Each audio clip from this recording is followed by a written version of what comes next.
بسم الله الرحمن الرحیم. لا اله الا الله. ببینید این منظره غمگین کننده را که نو پیدا شده است در شهر خیتای و شهر هندوستان. حشرات است که حجم این حشرات مانند زنبور است.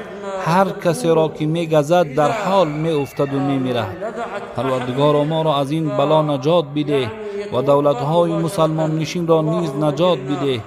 اینها را ببینید، این پدر را که فرزند او را این حشرات گزیده است و پسرک مرده است. لا اله الا الله ولا حول ولا قوة الا بالله. پروردگار ما را نجات بده. پروردگار دولت‌های مسلمان نشین را نیز نجات بده. لا اله الا الله. حذر کنید. اکنون ببینید این بدنهای بیجان را و به این مردم نظر کنید که این حال اینها چگونه اند. همه مرده. ببینید این مادر را و این مردم را، همه اینها از نیش این حشرات مرده است. حذر کنید و استغفار کنید. البته دعا و استغفار سبب رد بلا می شود، زیرا الله جل جلاله فرموده و وعده کرده است که من هرگیز عذاب نمی کنم قومی را که اونها استغفار کننده باشند. بس باید که ما توبه و استغفار زیاد کنیم. پروردگارا مسلمانان را از این بلاها و از این کسلی ها نگهبان باش. پروردگارا ما را از این نمود حشرات نجات بده. پروردگارا ببینید این زن را. لا حول ولا قوة الا بالله.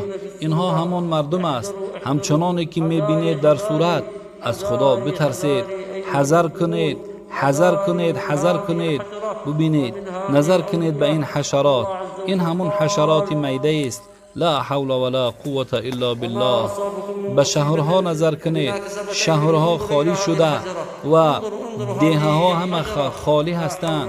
هر مصیبتی که بالای ما و شما می آید از سبب گناه زیاد است که ما گناه میکنیم. بر اون خاطر این مصیبت بالای ما آمده. امروز وقتی توبه آمده است.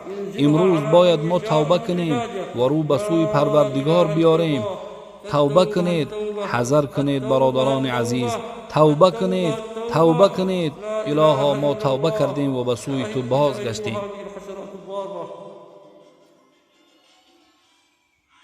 طبعا مجرد ما تلدع أو تلدغ الإنسان يتوفى بعدها مباشرة. إنها